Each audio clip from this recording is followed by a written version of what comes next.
Hello and welcome, all friends and devotees of yoga and Buddhist meditation, yoga and Buddhism.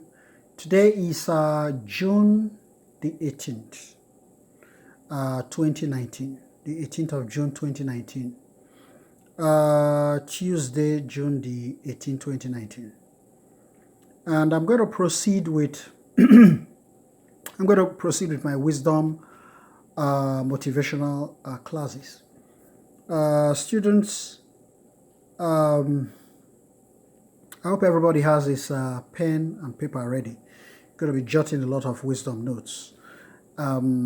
This wisdom is drawn directly from the founder of the Fo Guangshan, the largest Buddhist organization, one of the largest Buddhist organizations in the world, the Venerable Master Xingyun.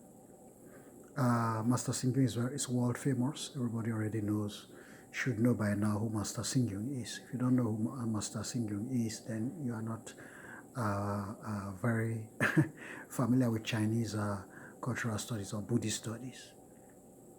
Master Xingyun is very, very famous, very world famous. He has built so many universities, institutions of higher learning all over the world, many temples all over the world. Thousands of monks and nuns in the Fo Guangshan Buddhist organization, very large Chinese, and most of his temples are the largest, like the one in the United States in Los Angeles. It's the largest in North America. And the others, there's another one in San Francisco. He has so many, 200 all over the world temples. In South Africa also, the first in Africa.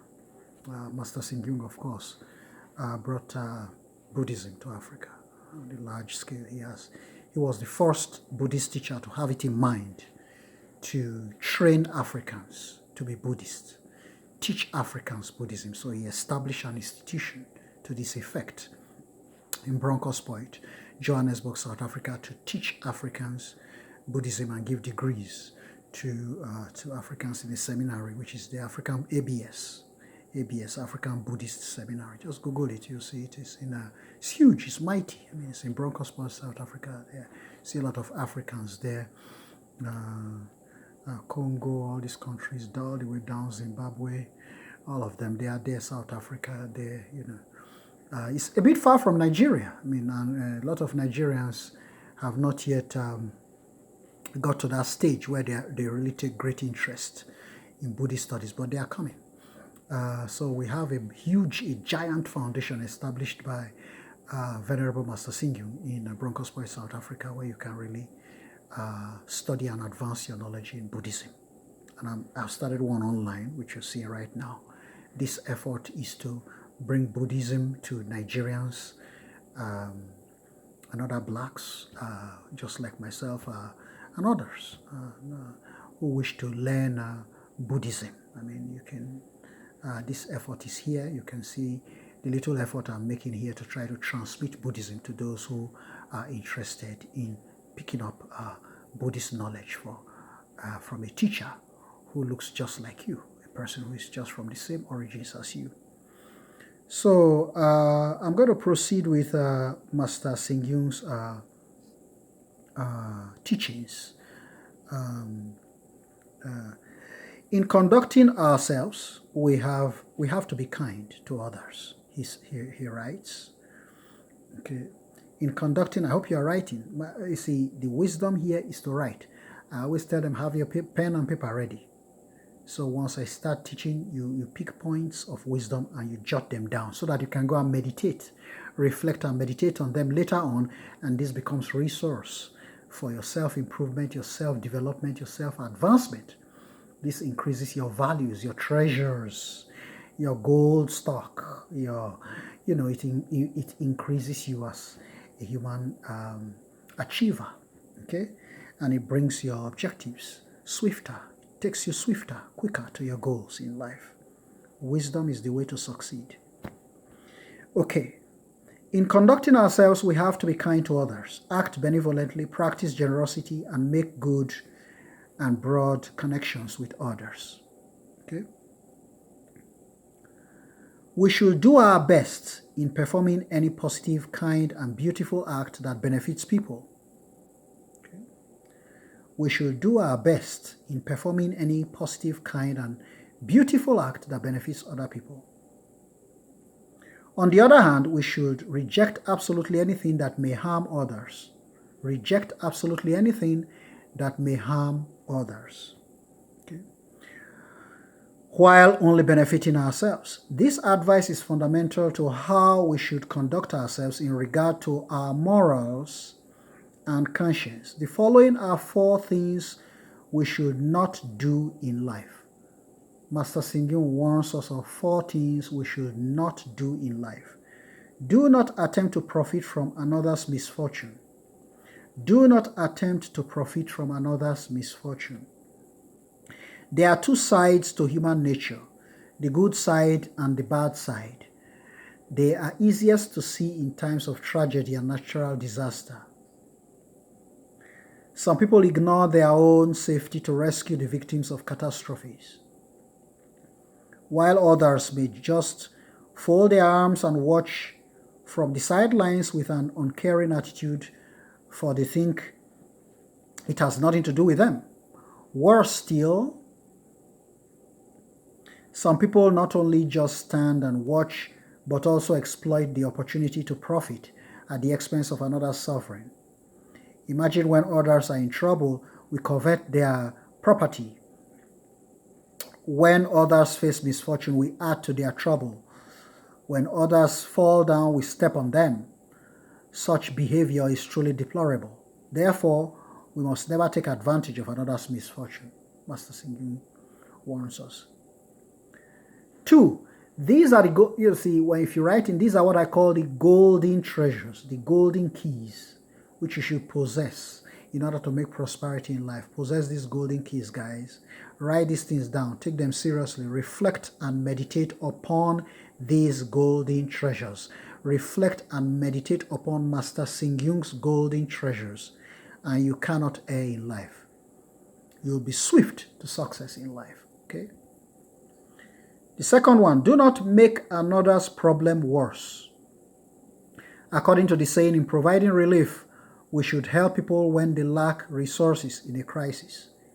If someone is thirsty, supply him or her with a glass of water is better than offering a glass of fresh juice at ordinary times. Although there are people in society these days who are willing to provide help in times of difficulty, there are also many who are ready to make life worse for those in trouble. For instance, in Taiwan, there are many physically challenged people trying to scrape a living together as vendors of lotto tickets and other small necessities. But they become the targets of extortion and deceit by thugs. They often lose their small investment and are unable to make ends meet. Their already difficult plight is made much worse by the greed of others. While it is good for us to be able to help others in times of difficulty, if we cannot, the least we can do is not make things worse. The least you can do is not make things worse for others. Moving on to the third one. As I said, this is not a day school. It's not a babysitting class. I'm not here to babysit adults. Okay, I'm assuming that you all have had fundamental training. Some of you should have been through college already. Okay, this is an adult class, an advanced Institute of Advanced Studies.